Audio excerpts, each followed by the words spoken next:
Olá, acadêmico SMAC. Olá, curso de Pedagogia, especialmente alunos do 7º semestre.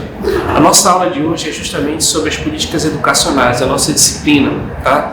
E hoje a gente vai trabalhar alguns pontos chaves que precisam ser os elementos constitutivos para o entendimento das políticas públicas no Brasil. O grande desafio é tornar esses entendimentos plausíveis e responsáveis de uma mudança social, em que a escola possa viabilizar uma possibilidade realmente de educação ou de aprendizagem para potencializar para as futuras gerações. Então, diante essa realidade é que nós vamos trabalhar um pouco na nossa aula de hoje. Então, vamos lá. Nesse primeiro momento, nós temos o que a gente chama de pilar do processo político, tá? Primeira coisa que a gente tem que entender é o conceito de política. Política, ela é organizada pelo Estado, tá? Ela tem a necessidade de atender uma comunidade ou um grupo, uma nação. E essa política, ela vai conter ações. E essas ações são distribuídas em 3 estágios, tá? Então nós temos, são os tipos de políticas. Então você precisa entender quais são esses tipos de políticas para a gente poder adentrar o que a gente chama de políticas educacionais. Nesse sentido, vamos lá. A primeira política é a política constitutiva, ou também chamada de política operatória legislatória. São as leis, as normas, né? As medidas provisórias. Essas leis, elas têm a finalidade de normatizar e, com isso, organizar a sociedade, tá? A política, ela tende a ser a política para o povo, pelo menos a sua intencionalidade, tudo que é público é do povo. Então, o objetivo da política legislatória é organizar a sociedade, amparar entre direitos e deveres de como a sociedade deve participar e organizar como cidadão cada indivíduo componente. Outra política que nós temos é chamada de política distributiva. O que é a política distributiva? É quando você paga os seus impostos e, a partir desses impostos, esses fundos gerados por esses impostos vão garantir a manutenção dos espaços, a manutenção de espaços públicos, tá? Seja um hospital público, uma praça, o cuidado com uma via, a manutenção de uma escola. Então, esses são considerados políticas distributivas. O fundo dela vem do pagamento dos impostos e aí, no caso, tem a prestação de serviço para a manutenção dos espaços.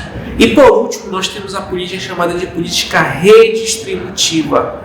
Ela também vem dos impostos, usa os lastros, os fundos existentes dessa captação de todos os impostos, só que ela faz o seguinte: ela permite mitigar a diferença entre ricos e pobres, tá? O grande propósito é como se fosse o seguinte: eu tenho um grande banco de areia e tem um que não tem nada. Então eu tiro um pouco de quem tem mais para onde tem menos. Na teoria seria isso. Mas na verdade o que se faz? A gente faz políticas compensatórias.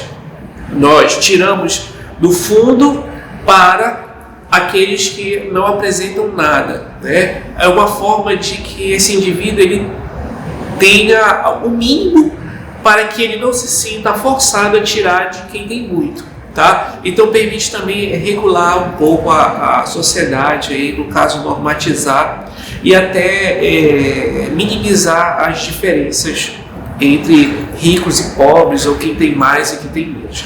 Então, dentro dessa linha que a gente vai entender a política educacional. E a política educacional, ela vem desde o período jesuítico, com a educação de catequese. Depois passamos por um período que foi retirado, né, a partir de 1800, o Marquês de Pombal retira esse ensino jesuítico, expulsa os jesuítas do Brasil, e ele vem com a ideia de uma escola laica, ou seja, uma escola que não tem tanta interferência religiosa. Entretanto, ele peca no processo pedagógico. Aí vem alguns políticos, na verdade alguns pensadores da educação, como Leônidas de Carvalho, que também vive no mesmo período da Princesa Isabel, e ele normatiza que a política educacional, ou seja, o processo educacional teria que ser para todos, até para ex-escravos e escravos. Ou seja, todos teriam acesso, isso em 1870, todos teriam acesso à educação. Até então a educação era muito voltada para a filosofia, a matemática e para a questão dos bons costumes, né? A moralidade. Mas agora não, a educação já começa um processo de instrumentalização e capacitação até profissional e de entendimento da sociedade. Então a gente percebe já em 1800 essa transição. No alargar que a gente vai fazer o salto, né, a gente já salta para a política da Era Vargas a partir de 1930, e aí nós temos os grandes desafios em 32, e aí no caso nós temos as políticas públicas como uma promoção da sociedade. Então nesse sentido, o que acontece? A gente vai bater em algumas teclas importantes. Então, o que essa vai garantir? A partir das leis, da política operatória legislativa, aquela que vai normatizar, ela diz o seguinte, que essa política é de responsabilidade exclusiva do Estado. Então, o Estado ele é preocupado pelo processo de formação dos indivíduos, tá? Então, a educação ela é normatizada que tem a função, quem tem a função de educar? O Estado e a família. A escola, ela cria-se um ambiente de aprendizagem, de processo de alfabetização, né? De decodificação, de instrumentalização do indivíduo. E aí, no caso, nós vamos ter a base em organizações, né, políticas, e aí, no caso, essas políticas elas vão fazer com que como a escola vai funcionar, como que vai ter a prática da escola. E, por fim, ela também vai ser orientada por entidades de sociedade civil, que são as comunidades tradicionais, são as organizações sociais, os primeiros grupos sindicais. Eles também vão dar suas contribuições e aí, no caso, cria-se uma normatização, ou seja, um conjunto de leis, tá? Principalmente a partir de 1934, que vai deliberar como a escola ela deve ser. E aí, dentro dessa premissa é que nós teremos a escola na seguinte referência, tá? A escola ela vai ter um tripé, tá?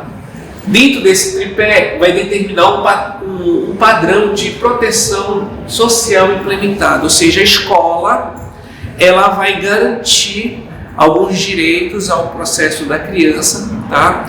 Vai garantir o processo de formação e instrumentalização desse indivíduo, e aí nesse caso vai existir algumas políticas, lembra que eu falei anteriormente, redistributivas, ou seja, políticas que vão garantir um mínimo de igualdade. Dentro dessa perspectiva é que nós teremos a educação como direito de todos, tá? Todos têm direito à educação, acesso ao processo de escolarização. Temos que a educação ela deve ser formal e universal, ou seja, tentar abarcar todos devem passar pelo processo de escolarização, e aí nós temos as leis operativas, legislatórias, que obrigam que a criança esteja na escola.